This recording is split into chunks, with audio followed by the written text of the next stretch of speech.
Okay, magandang hapon sa lahat. So, 16 tayo lahat. Ako ang pang 16. So, in total, kayong mag-aaral ay 15, 15. Okay na yan. Share screen. Ano nga ba ito? Manalangin muna tayo.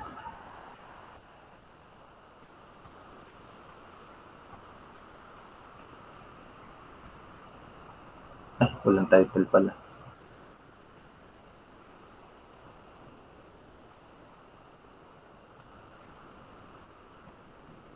Who will lead the prayer? Okay. Ako na ang picture nito. Okay.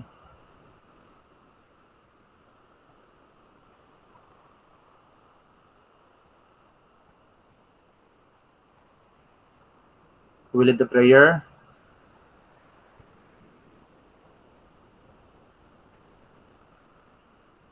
Si Jana Hernani. Paano ba ito? So, Jana, ikaw daw ang napili. Hello, Jana. Kumusta ka diyan? Magandang hapon. Jana Hernani. Okay. Akin lang nasa na ba to? Wait lang ha. Then, paki-on na yung iyong microphone. I-off ko yung microphone. Tayo manalangin sa ngalan ng Ama, ng Anak, ng Diyos, Espiritu Santo. Amen. Panginoon, maraming salamat po sa buhay na pinagkaloob mo po sa amin. Salamat po, Panginoon, sa kalakasan at kaligtasan na iyong binibigay sa amin. Panginoon, patnubayan mo po ang guro na magtuturo sa amin ngayon. Bigyan mo po siya ng sapat na kaalaman para maibahagi sa amin ang mga nalalaman niya at sa ganun ay matuto din kami. Panginoon, nawa po ay ikaw po ang gumalaw sa bawat isa sa amin. Ang iyo pong kalooban na manguna sa bawat isa sa amin. Nawa po, Panginoon, ay maging successful po o wala pong maging aberya ang aming online class ngayon sa hapon na ito. Panginoon, patawad po sa mga nagagawa namin pagkakasala sa araw-araw. Ito lamang po ang aming samot dalangin sa matamis at makapangyarihang pangalan ni Jesus. Amen. Sa ngalan ng Diyos. Amen. Yun. Amen. Maraming salamat doon, Jana, sa iyong makabuluhan at makahulugan na panalangin. Most especially yung sana walang maging aberya o problema nga. Agree ako doon. Salamat doon sa mga iba pang nilalaman ng iyong hiling. Okay, magandang hapon ulit sa lahat. So before we start, good thing, nadagdagan pa. So 17 na mag-aaral, 18 kasama ako. Okay, I will present again because after the prayer, that opening prayer, we will be having yan. Ano ba ibigay ko sa inyo? Hindi. Konting survey lang. Hindi lang i-rate. Bigay ko yung link sa group chat. Sa chat box nitong Google Meet. Ayan, check nyo po yan. Pwede rin sa GC nga. Ito. Nasa yung GC niya. Ayan. Tapos, anong ipapasok nyo yung code? 1273. Ito po yung code. Ito naman po yung code.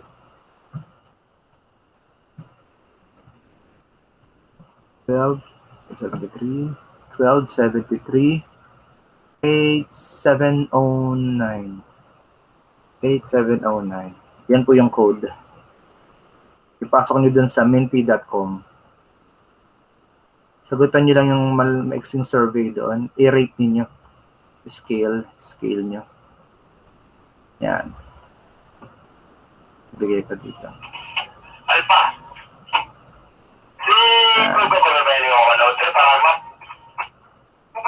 Kaya yung radyo kayo malakas. Sige lang, sagutan nyo muna.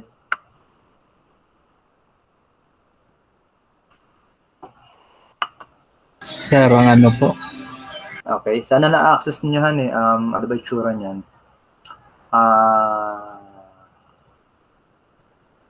Ayan. Sige po, nyo munang sagutan para makita natin. So, ang code, ayan, at least nakikita natin kung ano yung mga request o nais ng bata or yung intentions nila, expectations. Ayan. Sige, bumoto lang po. Iboto niyo lang. Bumoto lang sa inyong nais. Lagyan niyo siya ng scale. Ano pa ba?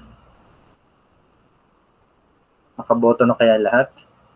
Ayan, gumagalaw. Oh. Nag-fluctuate. Nagkakaroon ng changes.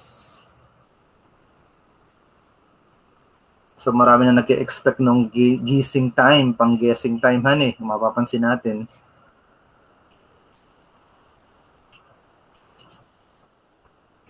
Lagay ko lang ulit. Kumbaga pinipicture ako ng screenshot ko para may ebidensya rin ako. Sige lang po, bumoto lang ng bumoto sangayon sa inyong nais. So obviously marami nag-expect ng panggising time kasi nga during dull moment, kailangan nating magising. Yung iba nagugustuhan yung paggamit ng Jamboard sa inyo, yung iba nagugustuhan yung Will Decide, yung recitation man or prayer, yung Mentimeter, nagkakaroon ng maiksing survey, panimulang survey para maunawaan ni Sir ano ini-expect. So, sorry, sad to say, madi-disappoint kayo for today since last week and ngayon, wala akong gising time. Sayang. Yung pa man din yung namamayagpag, nangunguna, 4.8 pang gising time. Pero anong meron? Meron akong Jamboard. Sige, bumoto lang po kayo dyan. Ituloy-tuloy nyo lang po yung pagboto dyan sa menti.com gamit ang code na 12738709. Sige lang. Sige, bye-bye next meeting. Babawi ako, yung gising time. Ina-expect niyo pala yung gising time. Kasi 4.8. Anyway, going back, Jamboard. Ano ba ang ating unang activity? But before that, sige, may pa Jamboard si Sir. Pero bago yon, balikan na natin yung topic. Siyempre, understanding culture, society, and politics pa rin ito. At ang topic nga itong social organizations. Lagyan natin na... Iyan ang topic po natin ngayong araw na ito. Social organizations. So ano bang alam natin social organizations? Along this course, maghapon, o sa hapong ito, sa klase natin, I'm hoping that you will be able to grasp an idea what social organization is. Again, after going through this module, we have 1, 2, 3 objectives. You're expected to, as a student, 1, to define the concept of social groups. Ibigyang kahulugan o maunawaan, mabigyan kahulugan nga, yung nakapaloob pag sinabi natin social groups. And 2, identify, tukuyin or alamin anong mga katangian at bahagi na bumubuo sa social groups. And pangatlo, share examples ng itong mga groups actually ito, magbigay kayo ng halimbawa ng primary, secondary, in, out, reference group, and networks based on real life situation. So mamayang gabi ko pa i-forward or marireceive ninyo sa inyong mga classroom, Google Classroom sa ating subject na yung link para sa answer sheet. Yung template na answer sheet na, di nyo na lang ulit ilalagay lahat. Kasi nga, ini-edit ko pa yung ibang mga activity, binabawasan ko para konti na lang yung inyong as much as possible i-provide dun sa template. So, kaya ko siya ini-edit pa. So, mamayang hapon or mga gabi, marireceive niyo yung link para i-access niyo yung answer sheet na pinakang template na sa, especially itong last part. Okay, continue. So, we will be talking about, or I will be giving you an activity for you to best understand what social groups are. Ayan, marami nga yan sa number 3 objectives. So, let us continue. We have this. Learning task number 1. Complete the letters of the word based from what the pictures are implying. So, wala nga tayo sa classroom, hindi ko kayo matatawag. Kasi nga, para ibigay anong ibig sabihin nitong number 1 ng picture, providing these 2 letters only. So, I will be providing a link to Jamboard. Asan ba yung Jamboard ko kanina? Hindi ko pinangalanan. Mahusay. Ito yan. Open Sesame. Again, paano ba gamitin si Jamboard? Sana nga ano na kayo, nag-download. So dito sa Jamboard na ito, nakikita ninyong wag gagalawin itong frame number 1, which happens to be yung sample or yung may mga missing letter para makomplete yung word. Wag din gagalawin yung frame number 2. Ito, kiniklik ko to kasi yan yung aking scratch. Sir Lawrence scratch frame. Wag po pakialaman ito. So balik ako sa scratch, sa frame 1. So looking at this image or this picture for number 1, what that image represent, and having these two letters provided, having missing letters, by completing the said letters, what word will you come up representing the image? So kung kumpletuhin mo yung nawawalang letra, kabuuan sa nailagay ng dalawang letra ay ano yung kumakahulugan na salita para sa larawan na iyon. Same with 1, 2, 3, 4, and 5. So, asan yung link? Ito po ang link. Ibibigay ko sa inyo sa ating chat box. Copy link. Kinopya ko na ang link. Pupunta ako sa chat box. Okay. I-forward nyo sa sarili nyong messenger account kung hindi kayo makapag-participate uli ngayon, hindi pa kaya, hindi kaya ng gadget, ng unit. Yung link na nandyan sa chat box, Jamboard, isave nyo muna sa inyong sariling mga messenger account. So again, ang i-access nyo lang talaga, ayan, meron nang naka-access. Lagyan nyo lang ng number, pangalanan nyo muna. Pangalan nyo using this text box. Ito, sa may baba. Yun, text box. Then, i-click nyo kung saan dyan, lagyan nyo yung pangalan. Lawrence. Then, mag-text box ulit kayo. Ayun, text box, kinilik ko. Tapos nag-number ako ng 1. Anong sagot ko sa number 1? 2. Anong sagot ko sa number 3? And nagsasagot na. Click lang ng click to para lumabas yung mga susunod na frame. Ayan, may mga nag-click ng frame. Ayan, thank you Althea. Hindi ko mabasa itong hindi ko mabasa yung kanina. Althea, thank you. Si Rainiel, thank you. Kathleen, thank you. Sino pa ba? Click lang ng click yung arrow. Click lang ng click.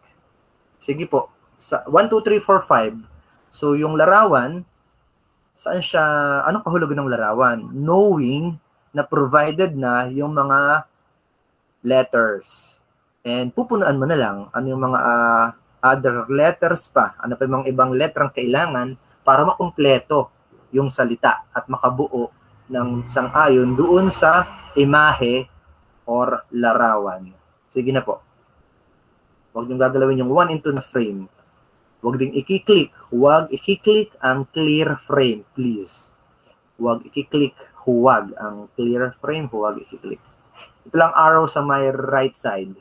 Ang sinasabi ng arrow sa my right side ay next frame. Next frame. Yan. Para magbigyan na kayo ng pangalan. Ayun. Ninaga. Thank you. Ay, sorry. Nakita ko. Okay din yan, Reniel. Okay yung ginawa mo. Gumamit siya si Reniel ng sticky notes. Mas madali pag minsan kasi tinatype na nga lang. I-save lang ng i-save. So I will be giving you 3 more minutes. Again, kung hindi ma-access ngayon, hindi ko siya i-close. So yung link na nasa chat box, i-forward mo sa sarili mong messenger account so that you can access the Jamboard later on. So i-save mo lang yan. Sir, pa-share po sa Gmail ko. Hehe, wala po ako. Hindi kaya. Jordan. Si Jordan. Punta ako sa classroom. Jordan Villanueva. Jordan. Come on. Naghang. Si Gmail dan Jordan. Classroom.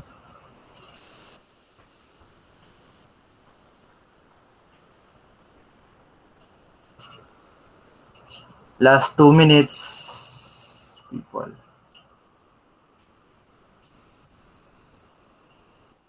I-provide ko siya sa stream. Much better, mas madali. Copy link address. I-provide ko sa stream. Ayan, ito. Ito na siya sa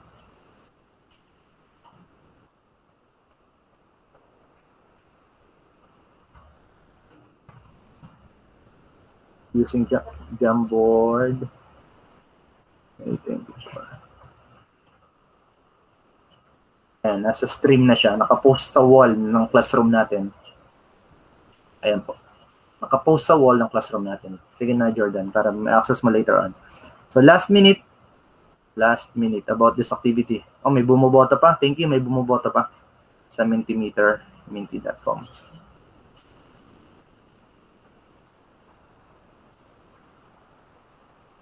Picture ko pala to.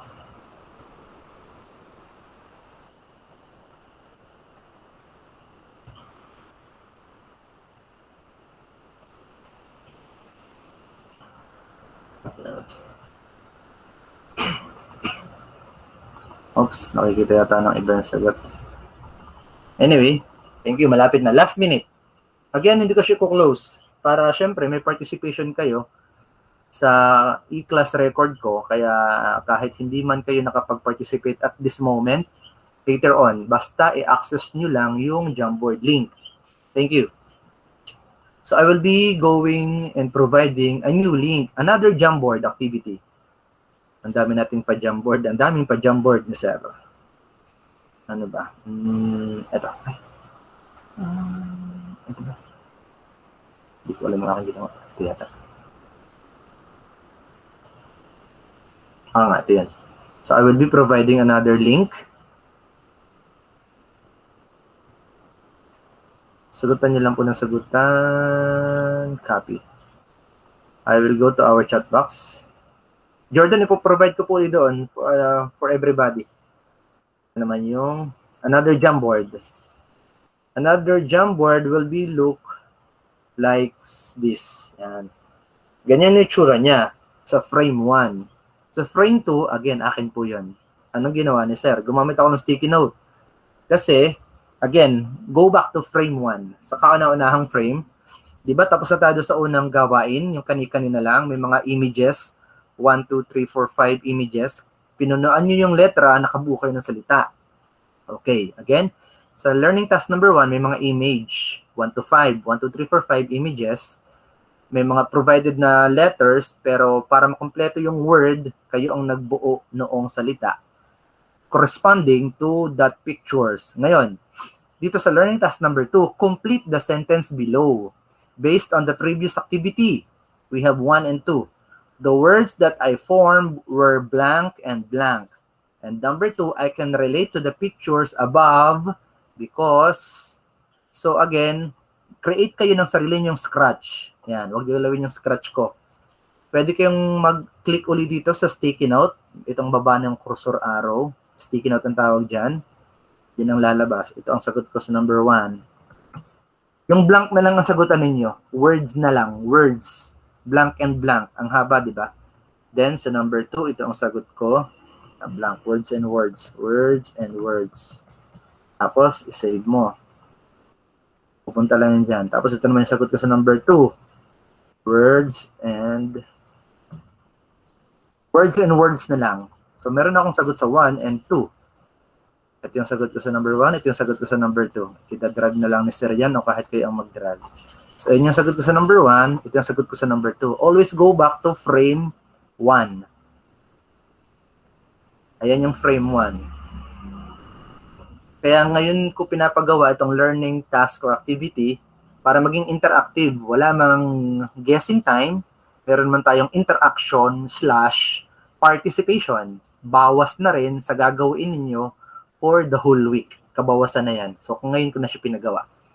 So, again, the words that I formed were blank and blank. Number 2, I can relate to the pictures above because yun yung kanina lang. Nakaka-relate ako sa mga larawan kanina dahil pwedeng Tagalog. Pwede rin Tagalog sa number 1. The words that I formed were blank and blank. Ang mga salitang aking nabuo ay tungkol sa at sa mga. Pwede ang Tagalog. Yun yung kanina mga images. Asan po yung image? Ayan, itong images na to. Tungkol dyan. Last 3 minutes, pwedeng Tagalog. Yung blank words na lang po ang inyong pupunuan o sasagutan. Huwag na yung whole sentence. Kasi provided naman na yung sentence sa template. Words na lang. Ayan. Sabi nga sa number 1, ito yung learning task 2 ha. Learning task 2. Number 1. The words that I formed were blank and blank. Ang mga salitang aking nabuo ay tungkol sa at sa mga. Ayan. At pangalawa, number 2. I can relate to the pictures above because ako ay naunawaan ko yung mga larawan dahil ito ay tungkol sa naunawaan ko yung larawan. May naiintindihan ako sa larawan dahil ito ay tungkol sa ayan, pwedeng Tagalog, pwedeng English. Ito yung mga larawan. So may dalawang activity na kaagad kayong ginagawa ngayon, kabawasan na sa buong linggo. Kabawasan na sa buong linggo yung ginagawa nyo ngayon. So last 2 minutes, binibilisan ni sir kasi nilalagnat yung laptop. Nilalagnat yung laptop. The more na humahaba. Ang daming mga bukas na mga browser. Okay na yung ating botohan, survey. Okay. Again, pangako na sir yung link. Ito naman yung pangalawang activity.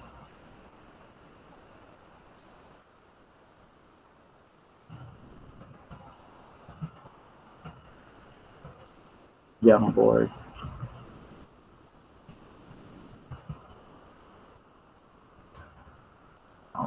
Provided na ulit. Nasa Google Classroom na po. Nasa Google Classroom na po itong activity ito. Yung sentence completion, parang fill in, pupunuan. Learning task 2, complete the sentence below based on the previous activity. Ayan nga, sabi sa 1, the words that I formed were blank and blank. Ang mga salitang aking nabuo ay tungkol sa puwang at mga puwang. Sagutan nyo na lang, yung mismong words na lang ang sagutin nyo dun sa frame, yung scratch frame ninyo dyan sa Jamboard. Ganun din sa number 2. I can relate to the pictures above because ako ay may naiintindihan o ako ay may naunawaan sa mga larawan dahil ito ay patungkol sa puwang. Okay, last minute. Ito po yung larawan ulit. Last minute.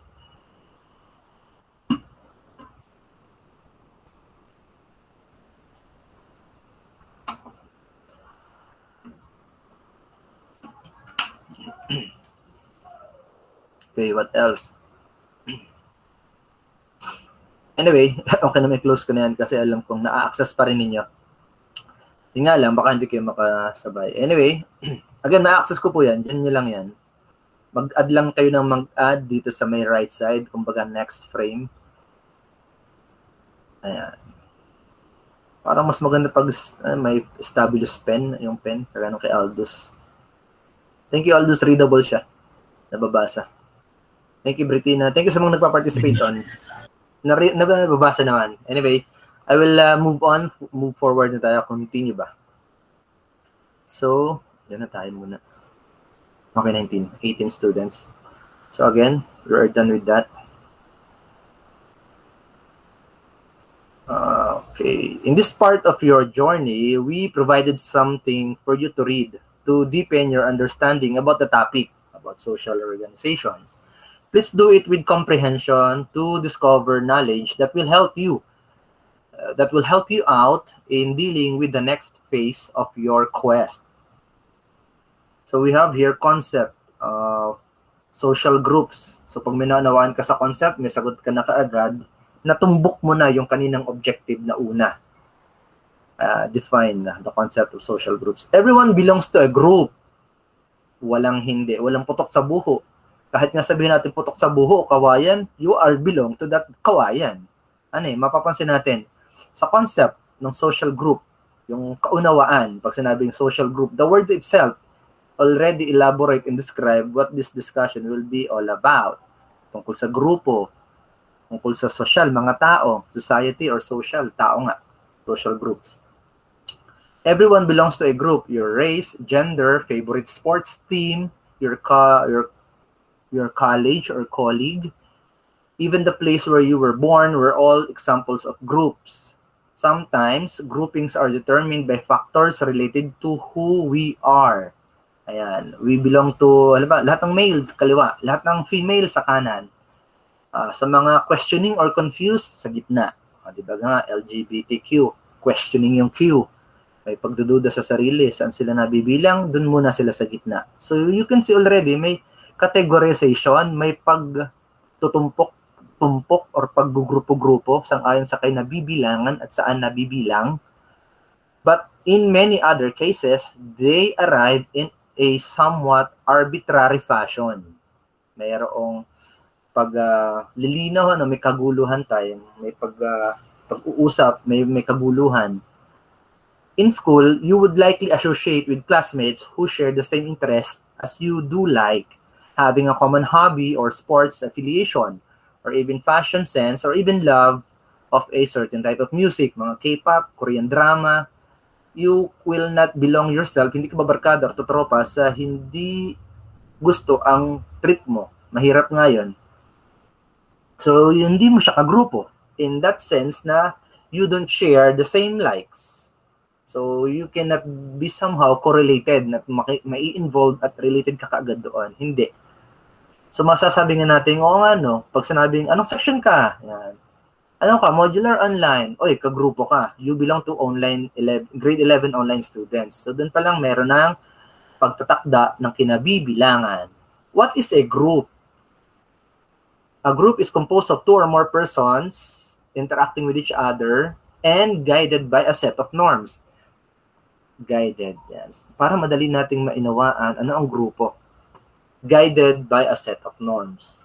So, yan, 2 or more. So, kung ikaw ay nasa online, kung ikaw ay nasa bahay, kung ikaw ay nasa INHS, somehow, you already belong to those collectively, kabilang ka na kagad doon sa pangkalahatan. Hindi pa kagad sinasabing, ilan kayong mga babae o lalaki sa grade 11 online? May paghahati na sang-ayon pa rin sa kinabibilangan na grade 11 online students. So again, guided by a set of norms. It is also defined as specified number of individuals who were each recognized as members as distinct from non-members. So dahil nga sa paggugrupo-grupo, mauunawaan at makikita mo ang kagrupo sa hindi kagrupo, ang kabilang sa hindi kabilang. So dahil sa grupo, may maunawaan kang may pagtatakda. Ay, ba't ka nandito? Ito yung grupo ng mga sa kanina sa kaliwa, example ko. Lahat ng lalaki sa kaliwa, lahat ng babae sa kanan, lahat ng may pagdududa o pagtatanong sa sarili, sa kanyang kasarian, ay dyan muna sa gitna. So mapapansin mo, ay, namali yata ako ng pinuntahan. Bakit? Pasalamat tayo sa paggugrupo-grupo. Dahil doon, mauunawa natin saan pala dapat ako nabibilang. So it is also defined as a specified number of individuals where each recognizes members as distinct from non-members. Lagyan ko ng guhit. Dahil dito.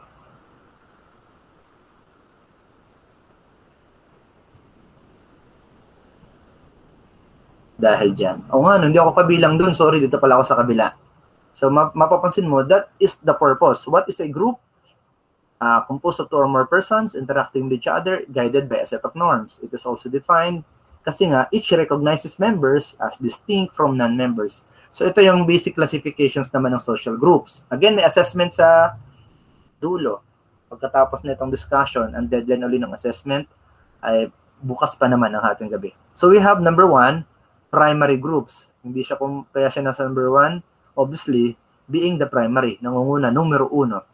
Primary groups are marked by concern for one another, shared activities and culture, and long periods of time spent together. Kaya siya primary groups. Kung tatalon ako sa example ng primary groups, may parting baba, yan. Kami yung grupo ng mga padyakero, kami yung grupo ng mga volleyball player, mga Mobile Legend player, kami yung player ng mga volleyball team, ng basketball team.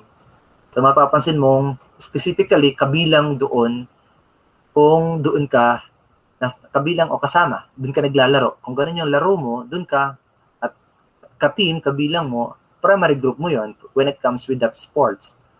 Family, anong apelyido mo? Napapansin mo dati yung mga sinauna o matatandang tao, pag sinabing, anong apelyido mo? Mga taga-kuwan yan, alam na kung saang lugar. Alam nilang sa ganung barangay, marami ang mga ganayong apelyido, lahi. Yung mga ninuno doon nagmula. So mapapansin natin, taga saang barangay ka, anong probinsya mo ay may honey. Sa buong Pilipinas, namamayagpag, Infanta, Quezon, Reyna area ang may honey.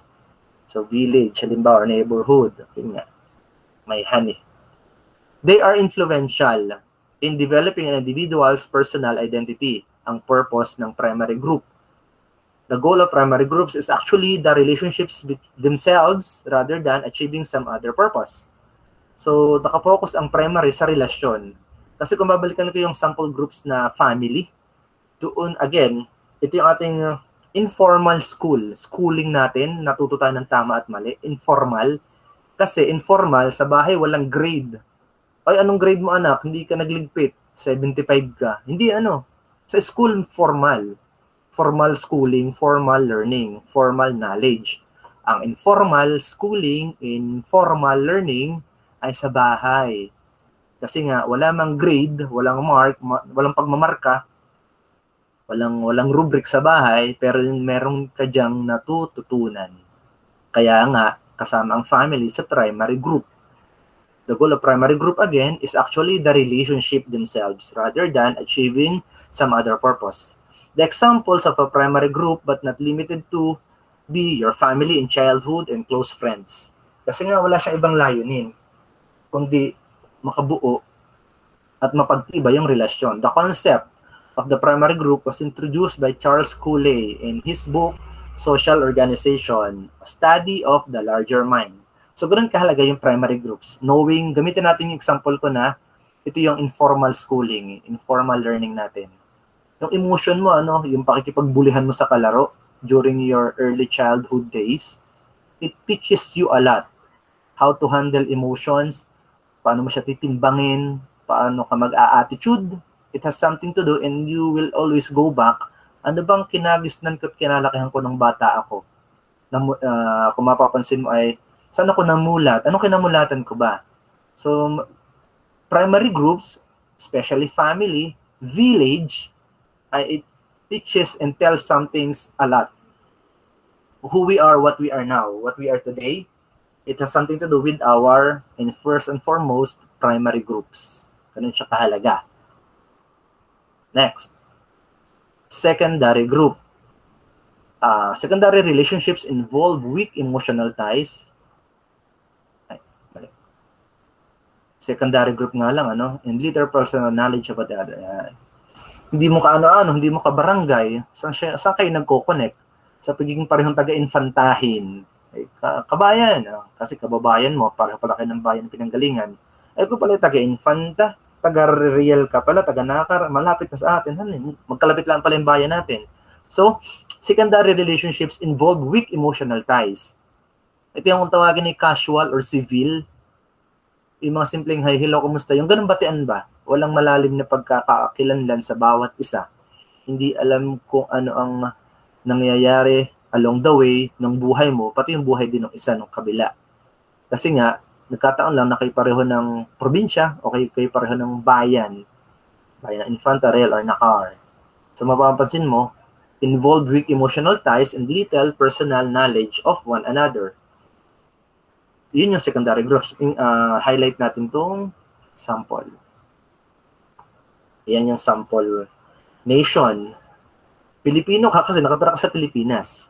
Although wala tayong malalim na connection sa mga somewhere in the south, sa Bisaya or sa Mindanao, but we are collectively a Filipino because we are living here, residing in the Philippines. What else? Church, hierarchy, professional association, corporation, university classes, athletic teams, groups of co-workers, yan, mga teacher. When it comes to doing our job, may kanya-kanya kami. Besides, may kanya-kanya kaming subject, may kanya-kanya kaming pamilya, iba-ibang apelyido namin. So, mapapansin ninyo, tama yung naka-highlight, involved weak emotional ties. Little personal knowledge of one another. We are there to work as a teacher, so we are there working, teaching. Kung babalikan natin yung mga experiences natin pag nakikita nyo yung mga guro, syempre, nagbabatean, nag-uusapan, nagchichismisan, kasama, pero pinag-uusapan ay yung tungkol sa mga estudyante at bata na tinuturuan. Bibihira, o malamang meron, nagchichismisan ng buhay na may buhay, Pero usually, yung si Bata, si Kuan, ay ganun ang nangyari kay Kuan. Ba't ako hirap maturuan si Kuan?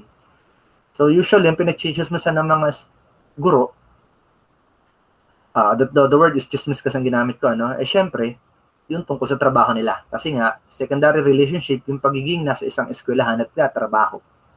In contrast to primary groups, secondary groups don't have the goal of maintaining and developing the relationship themselves. Kasi nga, they are there working professionally. So, nandun na sila, ginagampanan ang atang sa kanila. Yung nakapatong na tungkulin sa kanila. Habitual interest. Ayun pa. So, habit, routine na. Bahagi na ng buhay, yung pagpasok sa trabaho. So, mapapansin niyo yung secondary, malaki ang diferensya kumpara sa primary. Ano naman meron sa in-group? Belonging to the same group as others who share the same common bond and interest, who are more likely to understand each other, refers to an in-group. Anong sample niyan? Union, sorority, fraternity, padyakerong infantahin. Pag nakita mo naka-t-shirt, o halimbawa nakita mong, ano to? Yung RBC pala, RBC, Reyna Bikers Club. O, mapapansin mong kabilang at taga-RBC ka. Or pag nakasabay ng pumadyak, makikita mo kaagad, aba, hindi ko ka-grupo, iba pala yung uniform nila. So, ang nagdi-distinguish yung grupo kinabibilangan. Siyempre, nakabase sa team, sa uniforme. But again, in group, depende sa kinapapalooban o kinabibilangan. Ang tawag doon ay in group, who share the same common bond and interest. So they join different organization or different biking groups, depende sa interest. Kasi may mga bikers na nagjo-join sa mga biking groups kasi nga napansin niya, ay maganda yung goal ng grupo na yon. Meron silang, bukod sa may Facebook page, may Facebook group, may nagbablog pa. Doon ako gugrupo, doon ako sasali. So napansin niyo, mayroong interest na pinapaboran. Kaya gusto doon mapabilang. Outgroup, number 4, those who do not belong. Yes, sir. Those who do not belong to the in-group are part of the outgroup, which exist in the perceptions of the in-group members and takes on social reality as a result of behavior in in-group members who use the out-group as a negative point of reference. Ito, teka lang. Parang hindi tama dito. Anong basehan niya? Hindi ka dito, hindi ka sa amin, hindi ka kasali. So kung napabilang ka dito, napasama ka, out-group ka, outcasted. The term is outcasted. Labas ka sa amin. Kasi hindi ka pala namin ka-union, hindi ka pala namin ka-team. Ba't ka nandito at nakikinig ng sinasabi ng coach namin? So mapasasabi mong point of reference, siya yung nagiging basehan. Siya yung magdidikta kung hanggang saan. Oy, ba't di ka naka-uniforme? Hindi ka sa amin kabilang. Kumbaga sa hilera, sa pagkakasunod-sunod, ikaw yung mabibilugan kasi ikaw yung naiiba. Naiiba, you will and can be considered as out-group kasi ang reference ay in-group. Ito lang yung mga grupo ng padyakerong taga-infanta. Pag taga-infanta ka, padyakerong infantahin ka. Meaning to say, dito ka sa amin, nakatira sa bayan namin. Pangalawa, or may kapamilya kang taga sa amin. Or pag hindi ka nga kasama dito at hindi ka taga-infanta, or wala kang kamag-anakan, ay ikaw hindi taga-ibang bayan, out-group ka na. So, ang point of reference para ma-recognize ang pagkakaiba ng dalawa, pag hindi ka bilang doon, out-group na. Reference group. Ito, number 5. A reference group is a collection of people that we use as a standard of comparison for ourselves regardless of whether we are part of that group. Pag sinabing reference, di ba sa research, anong reference ang ginamit mo? Saan ka nagbase? Sa Google po, sa Wikipedia po, yan, sa Quora. Anong reference mo? Anong pinagbasehan? Saan galing? Anong pinaghugutan? Base po sa aking personal experiences. Wow. So, reference group, pinakang basehan. Kasi nga, doon mo nakikilala at nakikita kung sino ka, kagalingan mo, gamit yung reference. Palagay ko ako'y Pilipino. Bukod sa ako'y brown, ako'y nakatira sa Pilipinas. Meaning to say, I'm a Filipino. because I am living, residing here in the Philippines. So, pwedeng i-consider as ganon, reference. Palagi ko ako taga-infanta dahil ako may salitang honey. So, napapansin niyo anong basehan, anong reference. So, reference group, it has something to do with use as a standard of a comparison for ourselves regardless of whether we are part of the group. Kaya ikaw man ay in or out, as long as yun yung ginamit mong reference, ay ang ginamit mo na nga ay reference group. Ayan, no? Ayan. We rely on reference group to understand social norms. Agree. Ay, hindi.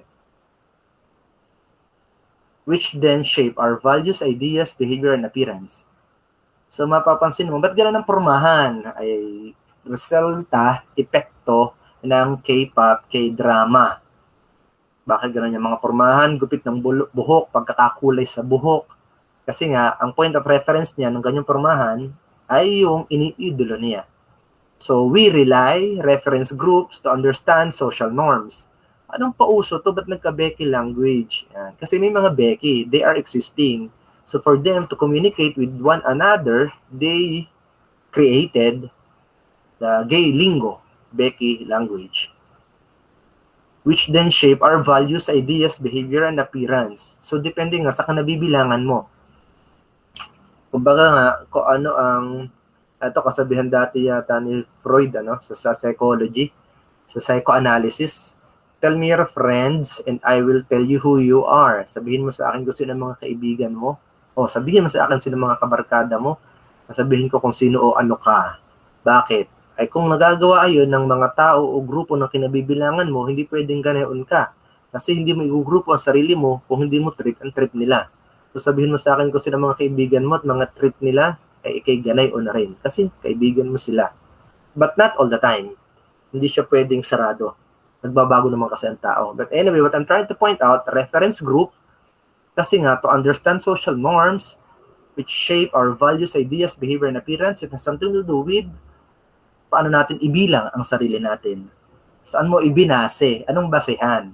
So, alamin natin, anong reference group, bakit ganun yung mga taong nakatira doon, bakit ganun yung mga mag-aaral sa ganung eskwelahan. By looking to reference groups, be they those of race, class, gender, sexuality, religion, or region, ethnicity, age, or localized groups defined by neighborhood or school, among others, we see norms and dominant values. Lagi may nakikita tayo. Sarap kung bakit Pilipino iba-iba, diverse. Kasi nga, may pagtatakda at pumipili tayo alin yung ating, ayan, hina-highlight ko. We see norms and dominant values. Sir, ba't hindi namamayagpag at nagpapatuloy yung pagmano, pag-bless? Ba't na sa ibang lugar lang nakabase, sa ibang probinsya, region? Ba't hindi na ngayon uso ang magmano? Kasi nga, may mga na-dominant values, siyang nangingibabaw. Kaya nga ang tawag ay dominant values. Kung hindi natin ginawang point of reference, pero hindi na siyang ginagawang point of reference para sabihin, ay, hindi ka mabait pag hindi ka nagmano. Hindi naman, hindi pwedeng basehan lang yung pagmano sa hindi. Pagmano bilang isa ng pagpapahalaga. Ang dominant value sa atin ay ano ngayon? Ano bang dominant value sa atin? Magpo at opo. Mag-hi hello sa group chat. Mag-post. Parang ganun ang nagiging dominant value sa atin. Every now and then, may my day. May updated sa Facebook post. So ano ang reference na natin? Ito pa. And we choose to either embrace and reproduce them in our own thoughts, behavior, and interactions with others, or we reject and refute them by thinking and acting in ways that break from them. Ayoko ng ganong kaugalian, so hindi yun ang iyong gagawin. Ayaw pausuhin yun. Hindi kasi inuso ayokong gawin. Alam ba yung magmano? Manginupo. Hindi yun uso, hindi ko yung gagawin. So mapapansin mong merong nire-reject, merong nire-refute. Ang sabi ay merong nire-reject, may nire-refute. Thinking and acting in ways that break from them. Gusto nating humiwalay doon sa ganong gawain o kaugalian. So mapapansin mo kung ano ang isang tao sa pagpapahalaga niya, depende sa kinibibilangan niya. Kasi nga, ibibilang mo ang sarili mo sa gusto mo. So kung ano pinapahalagahan ng kinabibilangan mo, ganoon ka na rin. Samples of these groups are parents, siblings, teachers, peers, associates, and friends. So kung mapapansin natin, anong gusto mo paglaki? Teacher, seaman, yan. Yan yung mga uso. Bakit? Doon mo ibinibilang ang sarili mo. Siya yung basehan mo kasi, yung mga bata. Gusto kang maging pulis, sundalo, dahil kay Cardo Dalisay. So mapapansin mo yung kung sino talaga yung kabuuan natin, ng mga tao na sa paligid natin, pati tayo, balikan natin, anong naka-impluwensya sa akin? At ano yung aking pinagpapatuloy, ano yung aking binabalik? Doon mo mapapansin na, oo nga, medyo naiiba ang henerasyon, depende sa kinabibilangan, at ano yung pinapahalagahan. Number 6, network. A network is a collection of people tied together by a specific pattern of connection. They can be characterized by a number of people involved, as in the dyad, dalawa lang, or triad by 3. But also in terms of their structure, who is connected to whom, and functions, what flows across ties, anong kagamitan ng grupong kinabibilangan nila. Networks indeed are able to do more things in different things than individuals acting on their own good. Mas malaki at mas marami ang nagagawa kung buong network. Imagine natin, pinatupad ni DepEd mula sa Maynila sa NCR, modular, blended learning. Kaming mga tauhan ng mga guro, hindi nakaisa. So useless yung network ng pagiging guro namin o ano man yung iniutos ng nasa taas pag hindi kami nakipag-participate. Kumpara sa gumawa lang na mag-isa. Hindi maging epektibo ang pagtuturo kung walang nagpapalakad. Networks have this effect regardless of the content of the connections or persons involved. Nowadays, the giving information and establishing of connections and values relationships can be done through social networking sites. Totoo, mas madali na makikonnect, magkaroon ng networking or connection. In this manner, it is easier to form connections, relationships, and linkages. Kahit man yun sa pamilya man, friends, members, work colleagues, or classmates. Madali na sa panahon ngayon because of social media. There is another strong example of a network that has boomed since the beginning of the 21st century. Since 1979, electronic forms of social networking have boomed, pumutok o umusok, starting with CompuServe and MySpace, and moving to other networking applications such as Facebook, Snapchat, Twitter, and Instagram. So far, yun muna ang aking discussion. Maiksi lang. Nasa na kayo? Again, the topic was all about social organizations. Maiksi lang. Social organizations. Then, later this afternoon, this evening, ay ibibigay ko na yung template sample. So, magtanong tayo. Kasi nga, meron tayong will decide. Nasaan yung will decide natin? Explain. Lagyan ko na explain. Explain your answer.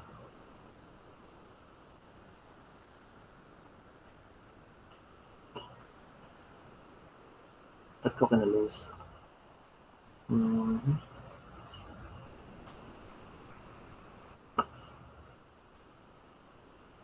Tatawag muna tayo ng mag-aaral. Ay, sorry. Anong tanong? Si Jana na naman. Jana, andyan ka ba? Sir. Jana. Yan. Buti andyan si Jana. Eto.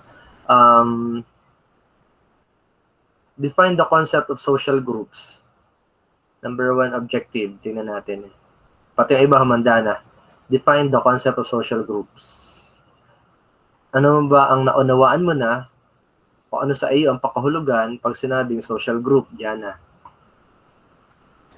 Sir, ano po, para sa akin po, sir? Apa. Sir, para sa akin po yung concept po ng social group ay isa po tayo dun sa mga, tayo po ay nabibilang sa social groups. Yung mga, yun po sinasabi nilang, mayaman man o mahirap, yun po sir, yun po, parang mayaman man o, in short po ay mayaman man o mahirap ay nabibilang sa social groups. Ganun po. Thank you. Nandiyan ba si Darrell Babiera? Darrell Babiera. Wala. Yata. Tawag ulit tayo ng bago.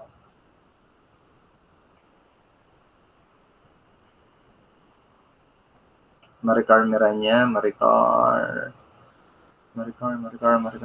Maricar Miranya. Nandiyan ka po ba, Miss Maricar? Maricar. Sir. Ayan. Yun. Asan yung kopya ko? Ayan. Dito sa number 3 naman, give at least an example of your own understanding functions ng either primary, secondary, in-out, reference, networks. Yung mga grupo na yan, yun yung basic ano eh. Ay, ano yung pagkakaunawa mo sa mga functions niya sa iyo personally. Halimbawa, primary. Halimbawa, secondary. Ano yung functions niya sa iyo?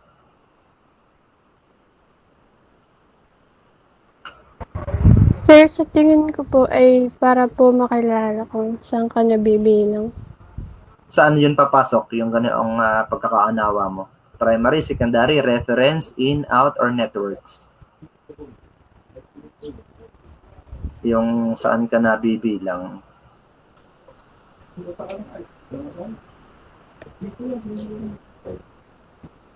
Maricar?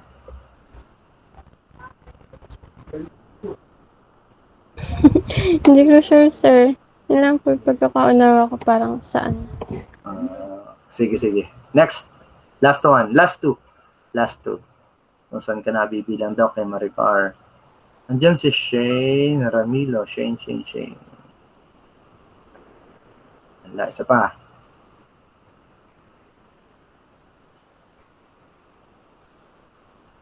Britina Marie Jimenez. Andyan. Sir. Okay. Saan kopya ko? Ito. We have primary, secondary, in-out reference group. Alin man dyan, ano ba to? Anong tawag dyan? Classification of social groups. Yung primary nga, yung tinalakay ko. Classifications of social groups. So having said nga, itong classification ng social groups, ano dyan yung pwede kang magbigay ng halimbawa na alam mong malaki ang epekto sa iyo? Yung primary. Ito yung classification, primary, secondary, in, out, reference, networks. Alin dyan yung malaki yung impluensya sa iyo na magdi-define kung sino si Britina Marie?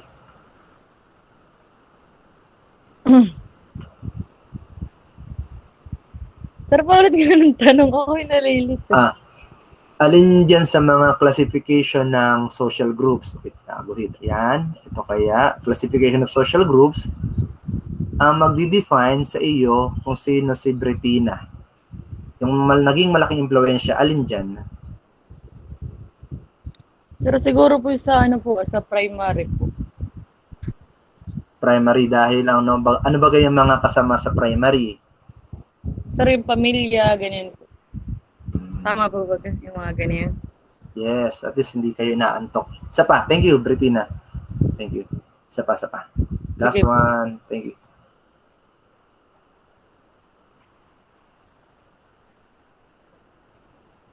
Regine, andyan ba si Regine? Nandito po, sir. Ayun, Regine Bandejas.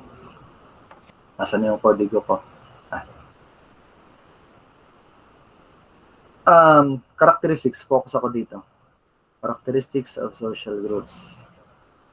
Regine, bakit kailangan pa ba ang social groups? Nasaan na si Regine? Kailangan po ba? Hindi na dapat? Kailangan po, sir. In your case, knowing na sinabi mong kailangan, ay bakit? On your case, ay bakit kailangan? Kailangan po, sir, yung social groups para po yung, halimbawa po, kasali sa dance troupe, ayun po, may social group sila, yung sa in-group po. Ay, halimbawa po, sir, ay yung iba po, na pag wala pong social groups, edi yung iba pong hindi maalam sumayaw, edi ma-out of place po, yung mga ganun po, na bagay. Okay, sige. Mabababaw lang yung tanong ko muna. Anyway, salamat. Baka meron kayong mga clarification, question, na pwede kong ma-address nga ngayon. Meron clarification na pwede kong matugunan na ngayon or gusto niyo nang mag-take ng assessment. Around 3:15, magpa-pop up na sa inyo, magpapadala sa inyo mga Google Classroom yung link para mag-take ng assessment. So far, yun lang. And later on this evening, mag-intay lang sa Google Classroom, matatanggap niyo rin yung template na ang pinakang answer sheet na sa mga remaining activities about our discussion, social groups. So may tanong po ba, mag-chat lang sa chat box, pwedeng mag-sir, mag-ganay on diyan i-on yung mic. Meron po ba mga clarification, further question? Wala nang tanong? Ay, teka. Assessment po, sir. Sige. Around 3:15 kasi naka-program siya, naka-schedule kung kailan siya mag-send. Kung siya magsasenta ay magpapadala siya automatic sa inyong mga Google Classroom, sa inyong Gmail. Ay i-check na lang yung phone. At 1 to 10 lang yan. 1 to 10, multiple choices. So, kung makinig, nanood dyan habang binabasa ko, pinapaliwanag, makakasagot naman kayo doon. Wait. Ano pong gagawin ko? Pipicturean ko pala. Paki-open ng camera ulit. Yung mga gising pa dyan. Open line ng camera. Thank you, George. Thank you, Jana. Thank you, Regine. And Riniel, Mina Maris. Kasi na to? Oo nga. Mina Maris. Thank you. Maria, thank you. Magandang background din na Maria. Nature. Oo nga. Thank you, thank you. Meron pang di. Ayan. Just majority nagbukas. Last time, hindi. Tingnan sa camera. Ako bibilan ng isa. Dalawa ako din pala. Tapos isa pa. Isa pa, wait lang. Kasi hinahanapan kami ng ebidensya. Baka nga hindi nagtatrabaho. Ano? Isa, dalawa. Thank you, thank you, thank you. Mag-send lang ng message. Mag-shout out. Sir, question. PM man sa akin or sa email or sa classroom. Pwede kayo mag-comment doon. Directly sa classroom. And doon sa wall. Thank you, thank you. Sana walang question or hindi nahirapan or naguluhan. Thank you, bye-bye. Bye-bye. Thank you, sir. Alright. Ingat, God bless, God bless. Salamat po, sir. Thank you, sir. Bye po. Bye-bye.